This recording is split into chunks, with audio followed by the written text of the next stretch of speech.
We watched Sabrina yesterday, and look how serious Sabrina looks. She is the deputy press secretary, Sabrina Singh, for the Pentagon, and she don't look like she's playing at all. I have never seen her so serious, hello, in my life. I've never seen this side of her at all.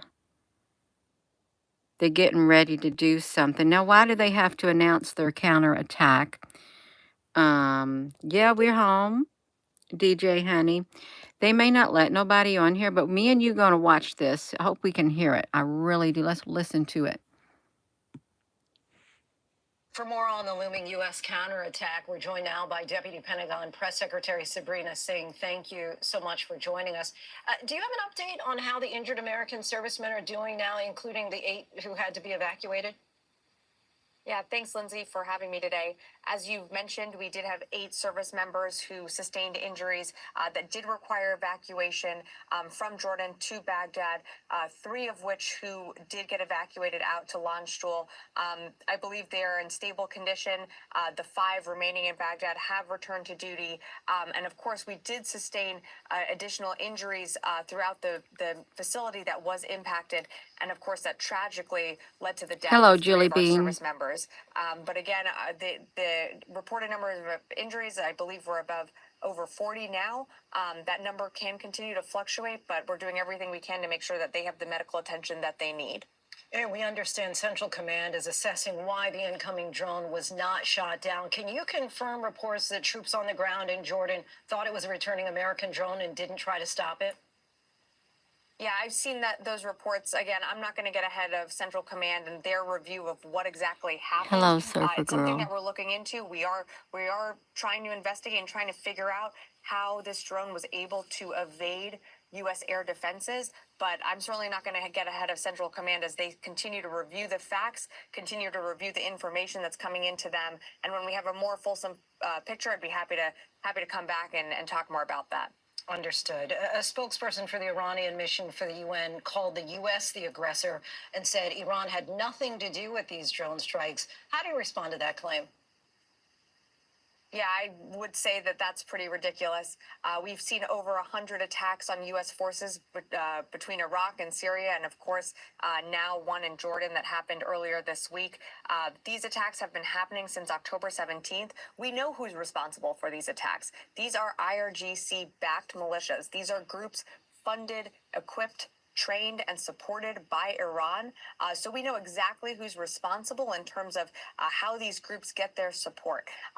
These are IRGC groups that operate within Iraq and Syria that have been attacking our forces, as I mentioned, since October 17th. And they're attacking forces who are there as part of the mission to defeat ISIS. They are there to ensure the regional stability and security for both Iraq and Syria. And so these attacks, of course, take away from their mission set. But as the president has said, as the secretary has said, we will respond at a time and place of our choosing. Critics of the administration on the House Foreign Affairs Committee have said the U.S. needs a major reset of Middle East policy. Is this counterattack a first step? We've been doing attacks, Lindsay, since these attacks started. We have been able to identify at times point of origin of these attacks. We have taken action. We have taken dynamic strikes. We've taken multilateral actions when it comes to the Houthis in Yemen in Yemen, in areas that they control. We have worked with our partners and allies to respond to attacks, whether it's been on commercial ships, on our ships, and of course on U.S. forces. So we have taken action.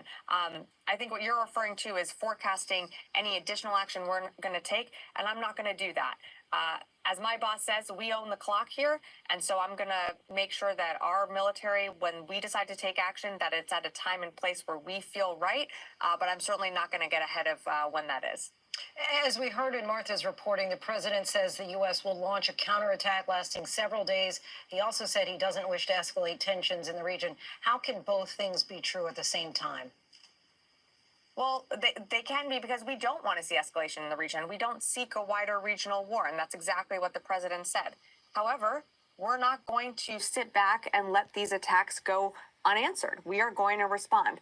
That's not escalation. That's proportionate. We believe we have the right to respond. Again, as you saw earlier this week, 3 of our service members died because of a one-way attack drone. Over 40 have injured, and many, many more have been injured in the over 100 attacks that we've seen on our forces. Deputy Pentagon Press Secretary Sabrina Singh, we thank you so much for your time. Appreciate it. Thanks, Lindsay. So that is Sabrina with the Pentagon. So she was on here late at night. It's interesting that they released this late at night about what happened. You say they're going to hit Damascus, is what you say. They want a war. They do want a war. They do. All right, you all, I'm going to go. I'm going to say goodnight to you, and you just got to get prepared within your heart. You're going to get prepared spiritually, emotionally, mentally. Okay, you do. You got to get strong on the inside for whatever may come, and I really do mean that. So with that being said, hello, wherever you are in any part of the world.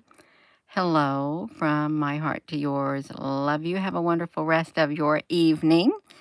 And please give this video a thumbs up. Love you. Good night.